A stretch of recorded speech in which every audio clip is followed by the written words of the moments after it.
Hello Phoenix Résilient, j'espère que tu pètes le feu, c'est un immense plaisir, un immense honneur pour moi de te retrouver aujourd'hui. Aujourd'hui, très cher ami, j'ai envie de te donner 5 clés, 5 comportements que j'ai mis en place et qui m'ont permis de vaincre une timidité absolument maladive. J'étais même pas capable de demander un renseignement à un vendeur ou encore de demander mon chemin quand j'étais perdu. Je préférais me perdre pendant des heures que de demander mon chemin. J'étais même timide dans ma propre famille. C'est-à-dire qu'il y avait des moments en famille où je me faisais le plus petite possible et où je n'interagissais pas du tout.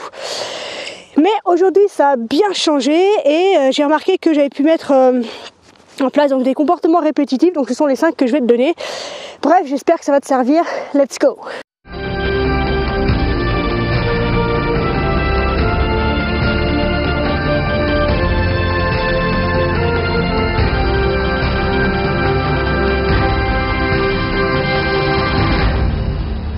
Alors avant toute chose, la timidité c'est quoi?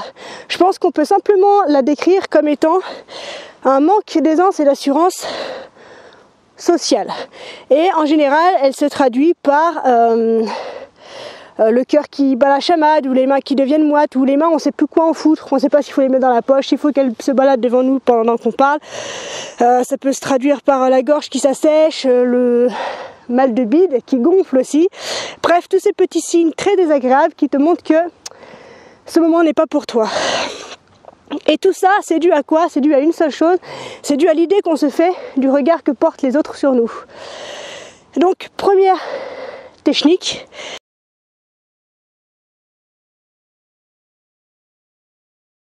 Première technique, quand tu te prépares à aller dans une situation où tu sais que ça va pas être terrible pour toi, par exemple une soirée où tu sais que tu vas retrouver un groupe d'amis, mais que dans ce groupe, il y a des gens que tu connais pas encore, et bon, ça te titille un chouïa, je te propose de simplement te demander, est-ce que je connais quelqu'un dans mon entourage déjà que je considère comme étant non timide? Ok, une fois que tu as cette personne-là, demande-toi ce qu'elle ferait, elle, dans ce cas-là. Donc par exemple, une personne non timide, je sais pas, elle a l'air d'être à l'aise à l'oral, elle parle un peu plus que les autres, peut-être qu'elle se tient plus droite, qu'elle a les épaules plus ouvertes, peut-être qu'elle sourit, peut-être qu'elle regarde les gens dans les yeux. Bref, que ferait cette personne que tu considères comme étant à l'aise si elle était à ta place? Ok? Deuxième technique.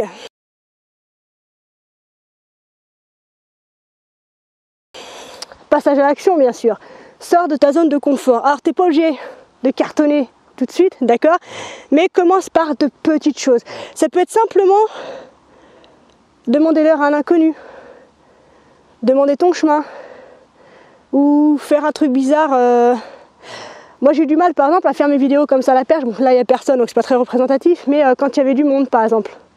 Donc voilà, des petits pas comme ça qui te mettent mal à l'aise mais qui malgré tout te font grandir, te font sortir de ta zone de confort et te font te rendre fier de toi, te montrer que c'est possible et te donnent envie de continuer. Troisième technique.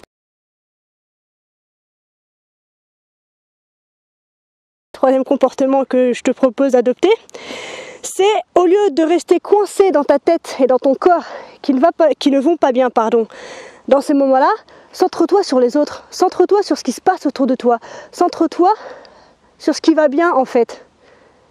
Parce que plus tu restes dans ta tête, plus tu moulines tes pensées, plus tu dis oh là là, elle m'a regardé de travers, oh là là, elles se sont mis à rigoler pendant que je rentrais dans la pièce, oh mon Dieu, est-ce que j'ai un bouton sur le nez, elle arrête pas de me regarder. Ou alors si tu restes planqué dans ton corps, tu accentues le fait que tu as mal au ventre, que tu vois plus rien, que tu n'arrives pas à parler, que tu as la gorge sèche, que tu as les mains moites, que tu aimerais bien te les couper parce que tu sais pas quoi en faire. Donc simplement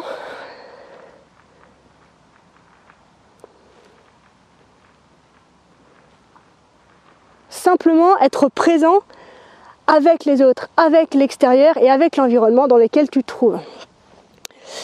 Quatrième méthode, alors elle va te paraître peut-être un peu saugrenue, mais pour moi franchement elle a fait une différence absolument radicale, c'est la méditation.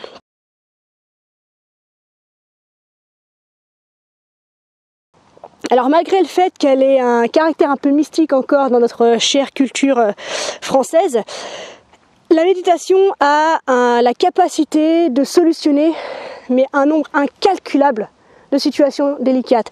Et la timidité en fait partie, pour la simple et bonne raison que ce qu'il faut savoir, c'est que tes émotions, en fait, ce sont des habitudes.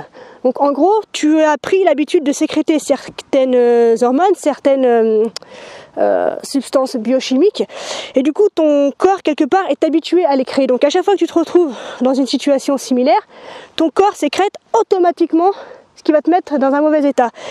Et la méditation, elle, va te permettre en fait de te poser, de te calmer. Donc tous tes sentiments d'insécurité, d'angoisse, d'anxiété, de peur, tout ça va se tasser, tout ça va se calmer. Et quand tu seras dans une situation délicate pour toi, tu auras juste à te calmer, à te repenser, ou même à te mettre peut-être 10 secondes dans la position de ta méditation, et tu sentiras tout le calme en fait t'envahir, prendre place en toi, et tu pourras vivre les choses beaucoup plus sereinement. Enfin, 5e clé, donc, je te propose de t'engager dans des activités sociales.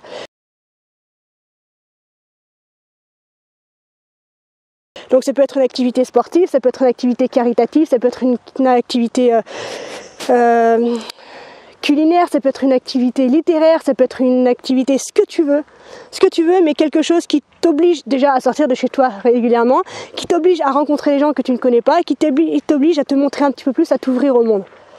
Et à chaque jour, comme ça, tu augmentes ton taux de parole dans une journée et tu verras que tu peux vraiment sortir de cet état de mal-être finalement que tu éprouves lorsque tu sors de chez toi. Donc voilà, ces 5 techniques qui sont ô combien simples mais ô combien efficaces. Je t'assure que tu peux, au-delà même de sortir ta timidité, je pense que tu peux réellement gagner un charisme absolument fabuleux en appliquant ces techniques. Alors bien sûr, c'est une liste qui n'est pas exhaustive du tout, d'accord, ce sont mes expériences à moi, donc je t'invite à en tester d'autres. Je t'invite d'ailleurs à partager en commentaire si tu as d'autres techniques, toi, pour sortir de la timidité. Si tu étais timide avant, comment tu as fait aujourd'hui pour te sentir plus à l'aise. Comme ça, les gens qui liront les commentaires sous la vidéo pourront s'inspirer aussi de tes expériences. Comme d'habitude, si tu penses que cette vidéo peut en aider certains et en éclairer d'autres, je t'invite à la liker puis à la partager afin qu'un maximum de monde puisse en profiter et enfin profiter à donf de chaque instant à l'extérieur de chez lui. Enfin, il commence à neiger, il est temps que ça s'arrête. Je te souhaite une excellente semaine, on se retrouve dans une prochaine vidéo. D'ici là, prends soin de toi, sois reconnaissant envers la vie et surtout célèbre la magie de chaque journée. Je te dis donc à très bientôt. Prends soin de toi et surtout n'oublie jamais que tu es la personne la plus importante de ta vie et que de ce fait, tu mérites ce qu'il y a de meilleur. Excellente journée à toi, très belle semaine, je t'aime, ciao.